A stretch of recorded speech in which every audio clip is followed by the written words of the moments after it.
개인종합 자산관리계좌 ISA는 정부가 개인의 종합적 자산관리를 통한 재산 형성을 지원하려는 목적으로 도입한 제도입니다. 하나의 계좌에 펀드, ELS, 예적금 등 다양한 금융상품을 담을 수 있으며 금융상품에서 발생한 이자 배당 소득에 대해서 200만 원까지 비과세, 200만 원을 초과하는 금액에 대해서는 9.9%의 분리과세 혜택을 제공하게 됩니다. 총 급여 5천만 원, 종합소득 3,500만 원 이하 가입자의 경우 비과세 한도가 400만 원까지 확대됩니다. ISA는 근로사업소득이 있는 직장인, 자영업자나 농어민의 경우 누구나 가입이 가능합니다. 다만 주의할 점은 금융소득 2천만 원 이상인 금융소득 종합과세 대상자의 경우 가입이 불가능하다는 점입니다. ISA는 연 2천만 원, 5년간 총 1억 원까지 납입이 가능합니다. 다만 기존의 소장펀드와 재형저축 가입자의 경우 해당 계약금액만큼 차감하여 가입이 가능합니다.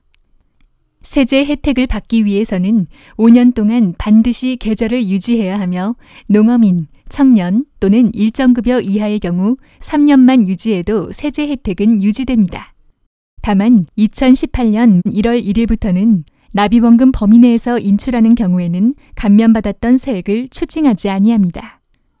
ISA 가입 가능 기간은 2018년 말까지입니다. 향후 관련 법령 등이 개정될 수 있으니 이를 자세히 확인해 주시기 바랍니다. ISA를 통해 담을 수 있는 상품은 펀드, 파생결합 증권, 예적금 등과 같은 예금성 상품 등 크게 3가지입니다. 구체적으로 보면 펀드의 범위에는 국내외 주식형, 채권형, 혼합형 펀드뿐만 아니라 상장지수 펀드, 리츠까지도 포함합니다. 파생결합 증권에는 ELS, ELB, ETN 등을 포함합니다. 예금성 상품의 범위에는 시중은행, 저축은행, 최신관서 등 예적금은 물론 증권사의 RP, 상호금융기관의 예탁금 등도 포함됩니다. ISA 중 자산구성형 ISA, 즉 일임형 ISA의 경우 신탁형 ISA와는 전혀 다른 성격입니다. 신탁형 ISA는 투자자가 직접 모든 금융상품을 직접 운용 지시하게 되지만 일임형 ISA는 가입자가 금융회사가 사전에 만들어 놓은 모델 포트폴리오만을 지정하게 되고 이후 금융회사의 전문적인 투자 판단에 따라 가입자의 재산이 운용되게 됩니다. 따라서 가입자는 가입 전 모델 포트폴리오 및 편입 가능한 금융상품에 대해서 보다 면밀한 주의가 필요합니다. 일임형 ISA 가입하기 전 투자자가 중점적으로 살펴볼 주의사항은 다음과 같습니다. 첫 번째는 모델 포트폴리오에 관한 사항입니다. 가입자는 가입 전 모델 포트폴리오의 운용 전략, 특징, 위험도에 관한 사항과 편입되는 금융상품의 종류, 비중, 위험도 등 모델 포트폴리오의 자산 배분에 대한 사항을 반드시 확인하셔야 합니다. 두 번째는 편입 금융상품 위험에 대한 사항입니다. 특정 종목이나 특정 지역 또는 섹터 등의 편입 비중이 높으면 그만큼 수익률 변동성이 커질 수 있다는 점을 유의하셔야 합니다. 또한 원칙적으로 ISA 계좌 만기와 개별 금융상품의 만기를 일치해야 하며 ISA와 파생결합증권의 만기 불일치 시 중도 해지에 따라 원금 손실이 발생할 수 있다는 사실도 유념하셔야 합니다.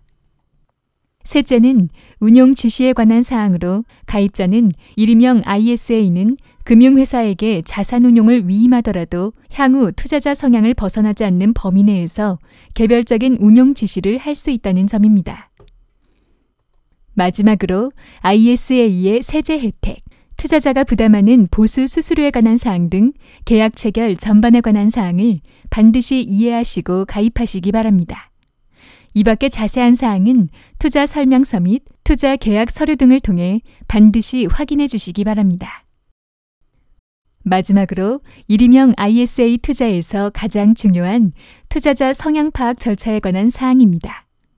일임형 ISA는 투자 목적, 재산 상황 및 투자 경험 등을 기초로 투자자의 투자 성향을 파악하게 되고 금융회사는 이를 토대로 투자자에게 적합한 모델 포트폴리오를 제시하게 됩니다.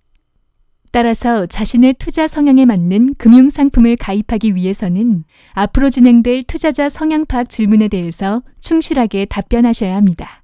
계약 체결 및 모델 포트폴리오 선택에 있어서 추가적인 상담이 필요한 경우 금융회사에게 이를 요청할 수 있으며 이를 통해 자세한 사항을 안내받을 수 있음을 알아두시면 좋습니다.